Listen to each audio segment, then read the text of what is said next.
Good morning, and welcome back to another inspiring episode of the Good Morning Minute, where we start our day with purpose, passion, and a little bit of power. I'm your host, Angelina Mojica, and today's conversation is part of our special series in partnership with the Empower Her Steps virtual conference, a movement rooted in helping women rise, heal, and walk boldly into the life God has called them. Our mission is simple but powerful, empowering life purpose, because we believe that when a woman finds clarity in her calling, everything changes for her family, her community, and for the generations to come. So friends, grab your coffee, take a deep breath, and get ready to be uplifted as we dive into real stories, honest lessons, and bold steps towards purpose with today's incredible guest. And today's guest is Veronika. Veronika, welcome to the show. How are you? I am very well. Hello, everyone. Glad to be Wonderful. here. So, Veronika, I know that I've gotten acquainted with your bio and a little bit about you. Why don't you go ahead and take just a few seconds to introduce yourself to our listeners? So, hello, everyone, again. I am Veronika, and I am a breast cancer coach and therapist, and also a big advocate for breast cancer prevention, because I believe there is so much we can do to actually minimize the risk of developing the breast cancer at the first place.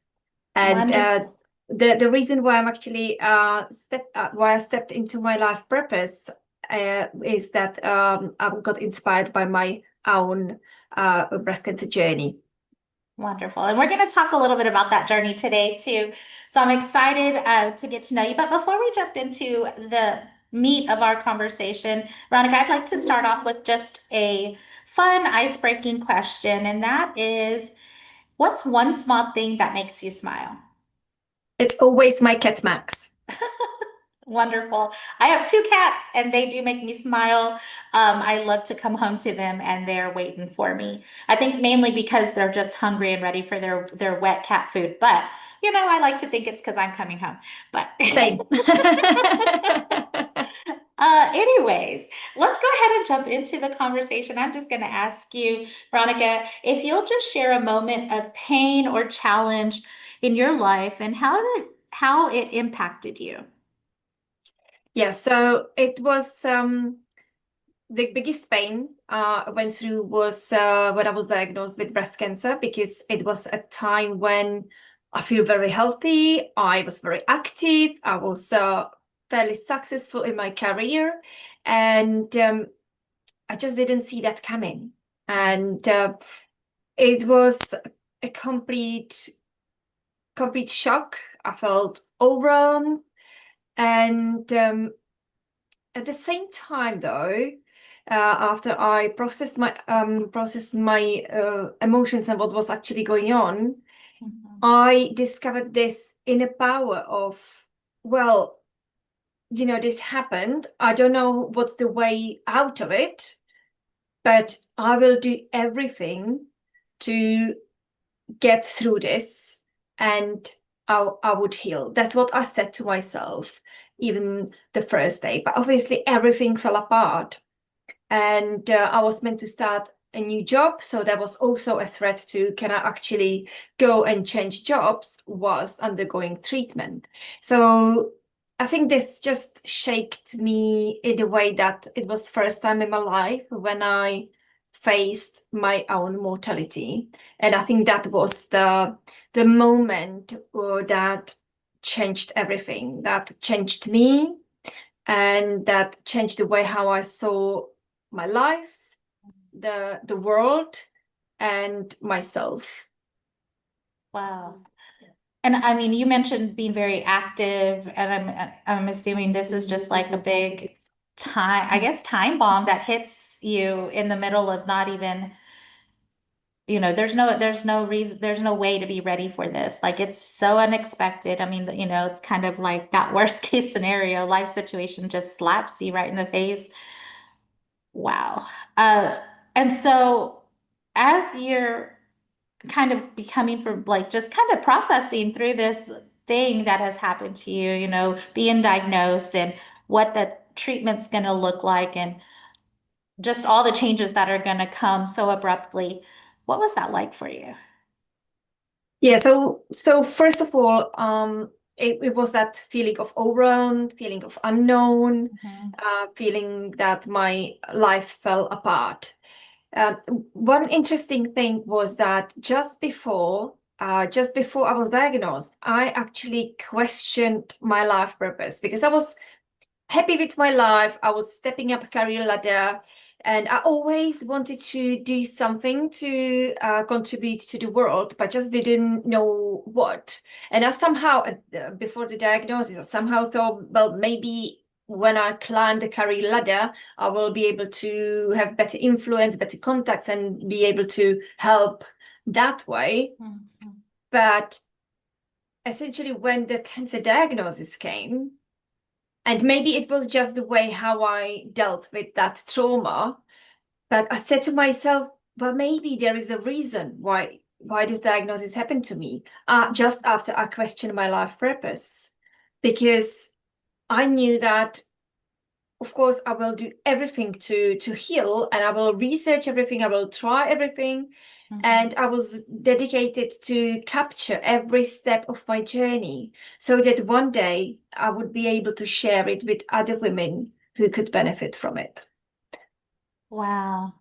And so so I hear, because my next question would be like, when did you start beginning that there was a sense of purpose? So you're questioning purpose right now, but when did you realize, you know what? There is a purpose behind this situation. Yeah, it's very strange because I actually realized that very early on. I don't know, it was like a matter of days. And that's why I said maybe it was a way how I dealt with the trauma, because that was maybe the best explanation that I could give myself Yeah, why it happened to me.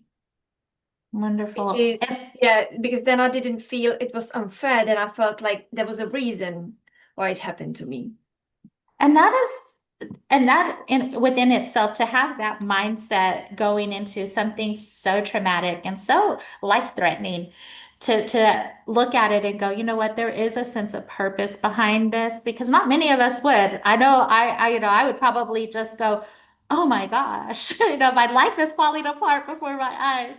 But to have that sense of just that awareness of, no, that this is something that can be good. Like if I look at it in the right lens, it can be helpful. Um, so what was the thing that, as you're going through your treatment, or whatever medical procedures took place, what was the thing that helped you heal and grow through this time in your life? So I first of all, just probably worth to mention, I did all the conventional treatments, Mhm. and so I did chemotherapy, radiotherapy. I had mastectomy with immediate reconstruction, and I decided to support the conventional treatments with more holistic approach. So I was really looking at how can I support my body with what I eat, with Mhm. things that I need to eliminate from my diet, with things that supports lymphatic system, that is our defense mechanism, how Mhm.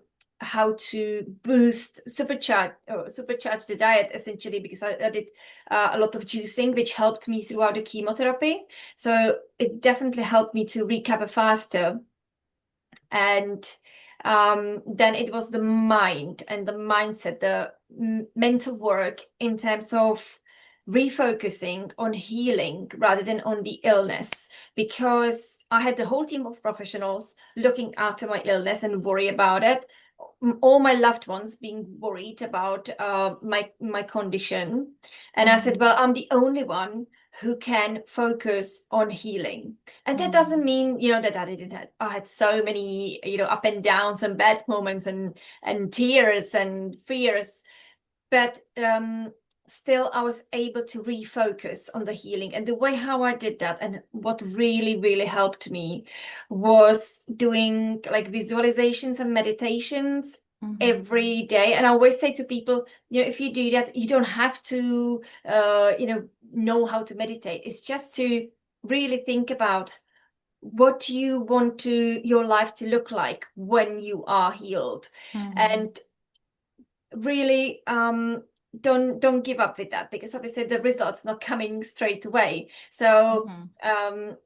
there's no point if there is no like progression to give up on it. Just be consistent, do it several times per day, even if it's for 1 minute, but just to help that mind to refocus, because I do believe that where our thoughts go and the focus, then where the energy flows. So if we're going to be reading about side effects the whole day, all we will create will be a feeling of unease. So I think that helped me because it then influenced my emotions. And what I also did, because before, like, I was around spiritual and personal development since I was around 18. So I knew about things like potential psychosomatics, causes of illnesses, issues in life. So I really dig deeper into peel layers and peel old traumas, and to go in the real inner work that helped me on that journey to embrace forgiveness, to release what no longer served in my life. And one of the most healing catalysts was a book from Anita Moriani. She's a cancer survivor, and she had a near-death experience. And her book, although her story is different, I could see or relate to certain stories and thoughts that she had, like, in her life prior to the cancer experience, and then compared to what she discovered after the near-death experience, when I realized love is the most powerful energy that we can use to heal anything, like heal our traumas, heal ourselves, because essentially it all comes down to learning to love ourselves more. And that's probably part of the biggest transformation that I discovered throughout the cancer journey, when I started to really love myself more than I did before. Wow. And that's huge just within itself, because you're really fighting in the mind, but it's a holistic in the sense of mind, body, soul, right? Because you're taking control over all the things that you have control over. So, agreeing to do, whatever medications or treatments you could do for your body, you did, and then going into the mind practice of, I'm going to focus on the healing things that I want to see, rather than the side effects that whatever medication or whatever treatment I'm taking could have. So I really appreciate and respect that ideology, because it's so true. And you mentioned where the focus goes, the energy flows. And it's true, because you see that with worry and anxiety, when we're always fixated on, well, what if this happens, or what if that happens, or oh my gosh, and I'm just constant worry, constant. You're creating a lens to find all those things in your reality. So what does that worry and anxiety do as far as your body goes? It creates all the stressors and, the cortisol, and you see all the side effects in your body as well. So it really is a true connection. If you have, to have all of those things all be a part of the healing journey, you really do see the better outcomes for sure. Yes. So Veronika, my next question to you is, how did your story shape who you are today? Yeah. So, well, breast cancer in general, I believe, strips women all the feminine elements. We when we go through chemotherapy, we lose hair. So I lost my hair, I lost my eyebrow, not all of the eyelashes, but quite a lot of them. And obviously it's about impacting the breast. And in my case, it was mastectomy, so I lost my breast. And I think it was one of the things that I feared the most, like, because I was worried I will not feel complete. But because I was going through that like spiritual and emotional healing throughout the whole cancer journey, and was discovering the deeper love for myself, I think the what shaped me was actually losing parts of my identity, both Mhm. physically but also mentally. Mhm. That then gave me the opportunity to create the identity and step into the person, the Veronika that I always wanted to be. Mhm. And that's beautifully said because we do, you know, anybody, a person, they do wrap themselves around this idea of I am what I do and I am what I look like. And and we're so much more than just our bodies. We're so much more than just the roles that we play in life. So to truly step into a situation that's causing you to just reevaluate everything you know about yourself and everything that you've experienced up until this point and say, okay, well, I understand that I don't have to have a connection to this idea of what I need to look like. I can create it. Because you're right, it's hard for women. Our hair, our breasts, all the things for sure. Um, society tells us what a woman should look like and those things as well. And so really stepping outside of those boxes and going, no, okay, this is who I'm going to become and who I want to present in the world is such a powerful thing within itself and so empowering. You talk about self-love. I mean, what a way to really truly embrace who you are and to love yourself unconditionally. I think that's a beautiful story. Um, so Veronika, let's say someone out there is listening to what you're explaining and maybe in the middle of it right now, and they're in this state of mind, frenzy, and I don't know, and I'm in between, trying to come out of it, but I'm still stuck in it. What kind of advice would you give that person? Yeah, so I think it's always to learn to pay attention to how they feel. Don't suppress Mhm. any emotions because the emotions come and go. So even if we feel bad, it's like that's why I'm saying always refocusing Mhm. on the healing rather than on the illness. Yeah. Surround yourself with positive information, with positive people, and even define your boundaries. I remember I sat my parents down and I said, look, I need your support, no matter what I decided to do, even if you feel like, well, we're not sure about the steps you want to take. We agree, just do it, and we are your fans. And Mhm. that's I think it's about defining, and that's I believe that's all linked to the self-love, because the self-love can manifest in different things, how Mhm. we look after our body, how we define our boundaries, so that not saying we need to be selfish, but we need to be mindful of what we need in life and what makes us happy, and communicate clearly to the surrounding. And I think especially when someone goes through the breast cancer treatment or any cancer treatment, Mhm. it's about telling people, don't be afraid to tell people around you what you actually need. What is it that supports you? What makes you empowered? Mhm. And to follow people who are thrivers, who are the people, because there are so many women out there who's been through breast cancer and who are thriving, and they are doing incredible things and they are sharing incredible messages. So I would say always get inspired by people who achieved where you are heading to. Mhm. I love that. It's a good piece of advice, a lot of wisdom coming coming from this conversation for sure.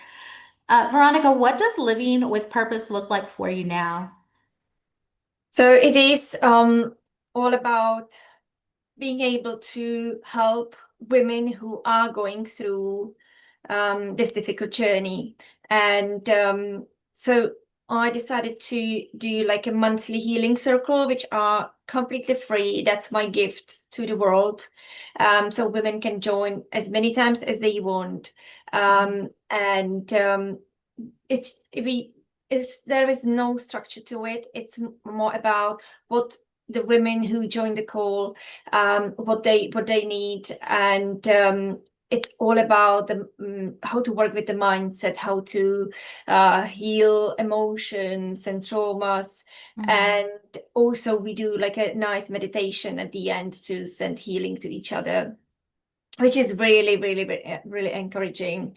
And I was able to finish my book. So book is going to be launched in October, officially, but there are for women in the UK, they are already able to order that through my website. So I think that's the purpose, to share the story that there is a light at the end of the journey, and that it doesn't have to be always bad. We can choose to really decide who we want to be. Even if we are losing the parts of our identity, we can choose who we are beyond that journey. And that's I believe that's how thriving looks like, although it's different for every woman. But I think seeing other women making steps and seeing how they step into the survivorship with a completely different mind, that's how the purpose look like for me. Wow, that's wonderful. So beautiful. And it just sounds like you're like every day, every moment, every minute, second is so intentional, right? And so much purpose behind everything at this time in your journey, for sure. Um, Let me ask you, Veronika, a question of legacy and impact. If today were to be your last day, what would you want to be remembered for? I would. That's a really nice question. Thank you. So that's exactly the reason why I question my life purpose, because when that day come, I want to look back and to say, okay, my life was worth living. So I would love to be remembered for changing the place where not only helping women with breast cancer, but create something that will help women to prevent from developing the breast cancer at the first place. Wonderful. I love that. And so my final question to you today, as we get ready to end our conversation, is if you could leave a word of encouragement with anyone listening today who's still trying to figure it out and just going, I don't even know what my life purpose is, what would it be? I think it would be always ask yourself, every day ask yourself, how can I love myself more today? Yeah. Wonderful. Beautiful. Beautifully said. I love it. Veronika, if someone was listening to our conversation today and maybe they found a connection just through your voice and just through the content that you were speaking, how could they get in contact with you? So my website is www.lotus-journey.com. Wonderful. And if you didn't catch it on the podcast, I definitely will have it in the post for those that are interested in working with Veronika. Veronika, I want to thank you so much for sharing your heart, your story, and your light with us today. It's conversations like this that remind us purpose isn't about perfection. It's about showing up and growing through the things that we go through, trusting that every step matters. So here at the Good Morning Minute and through the Empower Her Steps movement, we believe every woman has a calling worth discovering and a voice worth using. So wherever you are today, friend, remember, your purpose is powerful and you're not walking alone. Until next time, keep rising, keep trusting, and keep walking boldly into the life that God has designed for you. I'm Angelina Mojica, your life coach, sending you much love, much peace, many blessings.